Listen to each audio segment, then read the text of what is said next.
Well, the supply issues hit the South a bit hard this week as there are literal bread riots in the streets.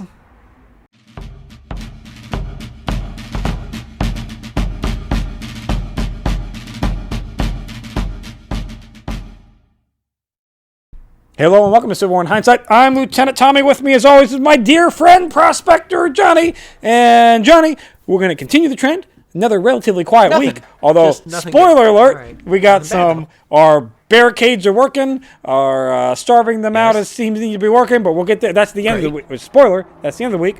We'll get to that. So the beginning of the week. That little Anaconda Plan coming to fruition a little bit. Coming around a little bit. So the week's going to open up with a skirmish at Palatka,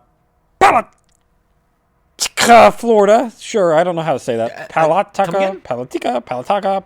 somewhere in Florida. Better in put the swampy lands. Doesn't matter. Woodbury somewhere Pike, in Florida. Not enough people die to care about. And Woodbury Pike, Tennessee. There are going to be two little skirmishes. Skirmishes there. Did they total over 100 deaths? Because I think if you talk about two at the same time and they total over 100. Then you have to do... No, we're still fine. I didn't look it up, so we're still fine. Doesn't matter. Lincoln is going to address, also on the 27th, Lincoln is going to address several representatives of native tribes, saying, and I quote here, bear with me, these are Lincoln words. Quotes. I can see no way which your race is to become numerous and prosperous as the white race, except by living as they do, by the cultivation of the earth. So he is telling the hunter-gatherer societies there out in the Southwest that, fuck you, unless you farm like the white man, you are going to fail. We're Southwest, right? Yeah. It's sandy out there, right? Yeah, it's a little sandy. It's not great for farming. Now, where Lincoln is, lots of rich, fertile soil. He's in Virginia right now. Yeah. Well, I'm sorry. He's in the District of Columbia right now. Virginia. Mm-hmm. If you, in a completely different part of the world, don't start living like us in this part of the world, even this country, you won't prosper. To a people who have been prospering for how long on this land? At least a little bit. Let's say at least 100 years. Because they were here when we got here. So at least 100 years. 20, 30, 40 years.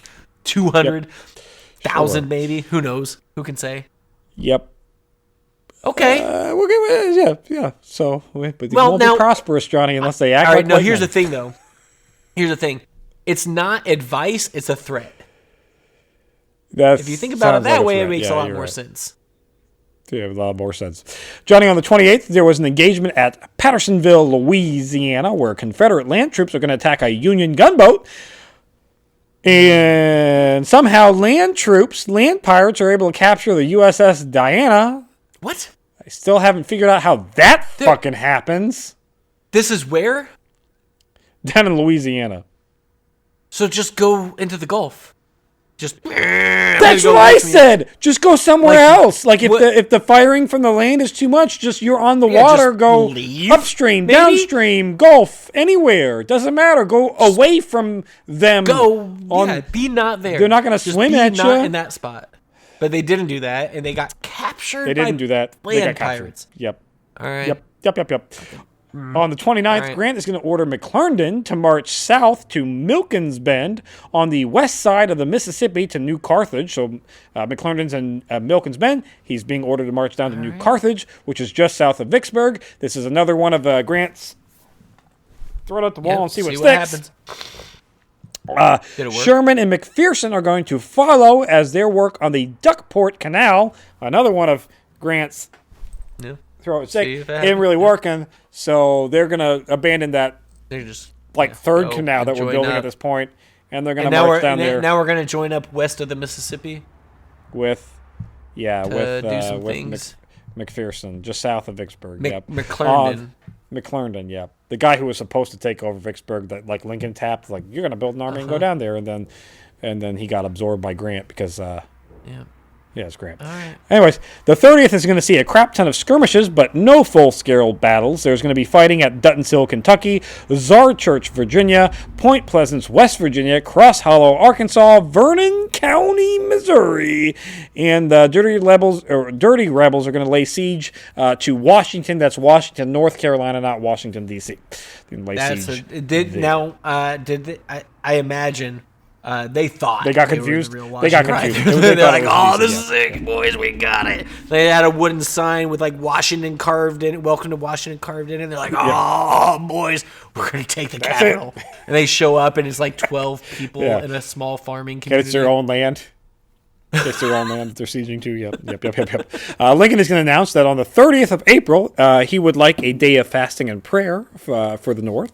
I will not be participating in that. I will drink and I will eat what I want to because I would like me not eating or drinking is not going to affect this war one bit, Lincoln. Not one bit. All right, so a couple things here.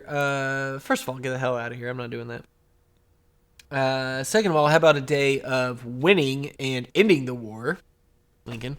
That would be better. Call for that. Yeah, let's call for that. I would appreciate... Yeah, I'd appreciate that. Also, what is the purpose of him calling for this? He wants a nice thing. Sure. Yep. It's just sure. I don't know. Maybe call for 2 days. Like, why not give them more than a day if you're gonna a week, a month? For, Who knows? Maybe just settle it. Hey guys, Sal, you want to just stop fighting for like a while, and we can all month, fast a year, and forever. It is. I don't. Forever. Lincoln. Call for victory. Johnny, there's some. I got some final. The last part of this week's going to be some good news here.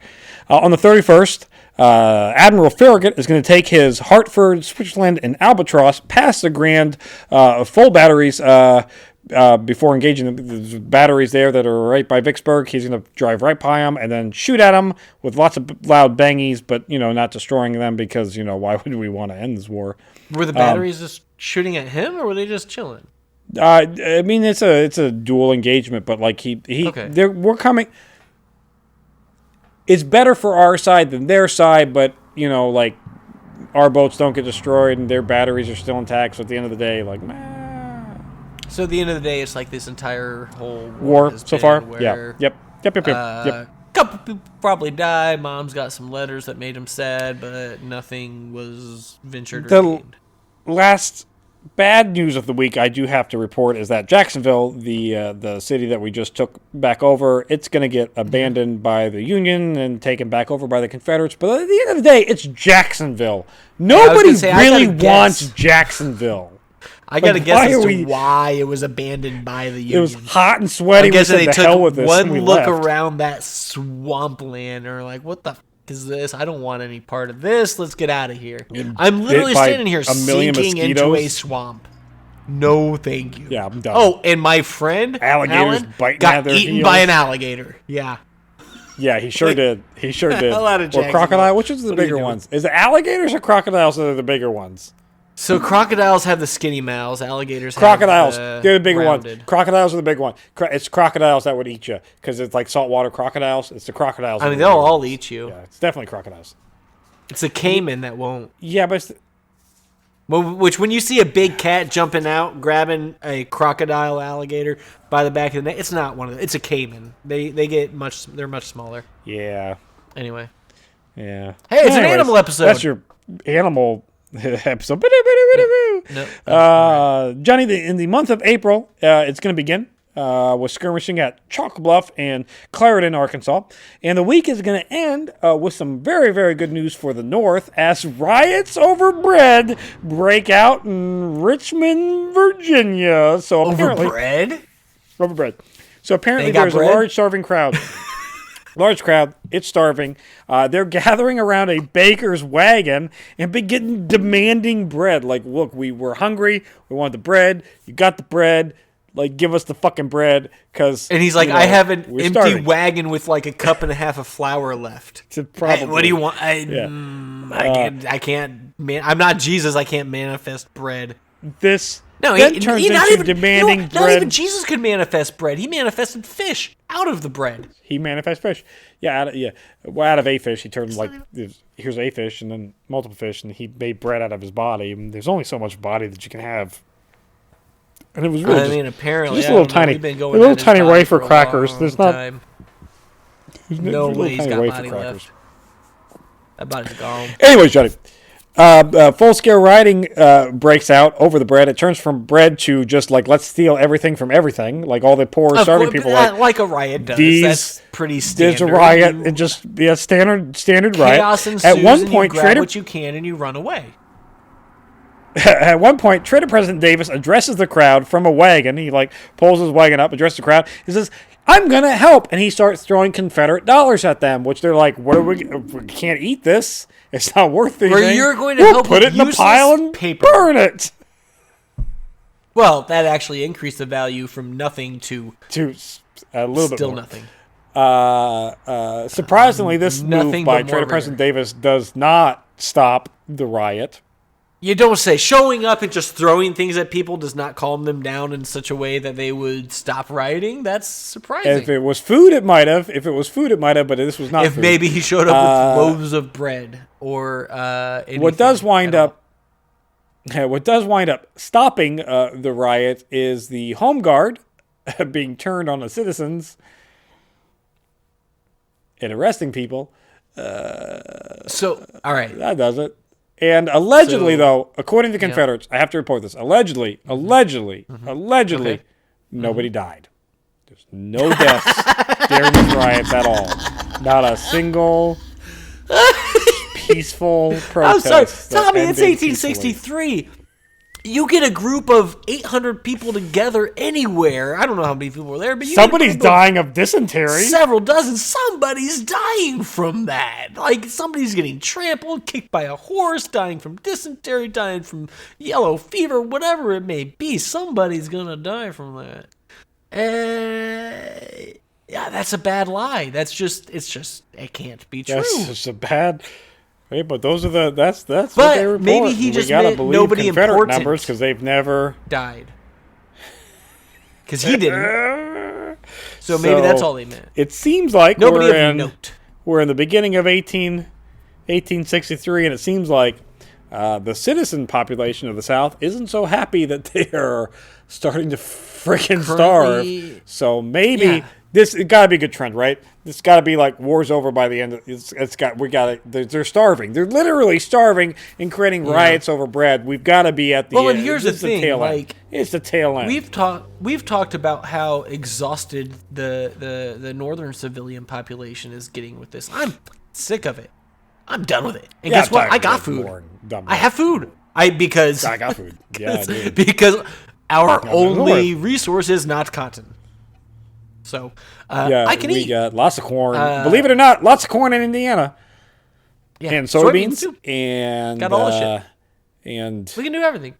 And we got some pumpkins. Entire half country surrounding us, cutting off all of our resources and slowly strangling us. Wheat? And I'm sick of this war. We got lots of wheat, too. Could you imagine not having food because of it? And also being a person that doesn't care about the war. Don't own slaves. Don't own a farm. You're just a person born in a place trying to live your life, and a friggin' war breaks out. Imagine your state secedes for some rich folks owning slaves or whatever, and all of a sudden you're there starving because your trader president can't feed you. That sucks. I was going to say, imagine being a shoe cobbler, surrender. But I imagine the shoe cobblers are doing pretty good with the fucking. Oh, they got to be killing it. Yeah, surrender. Yeah, they got to be killing it. Maybe a wagon builder would be fine. God, what's a useless occupation at this point during the war? A cotton farmer. Yeah, it's kind of useless at this point. Anyways, well, let's see what happens next week. Maybe the war's over next week. Stay tuned. That's it for this week in Civil War in Hindsight. If you enjoy Civil War in Hindsight, check out Historic Hindsight. We talk about all kinds of fun things, like where we thought it was a good idea to make an amusement park based on fake American history in a swamp in the Bronx.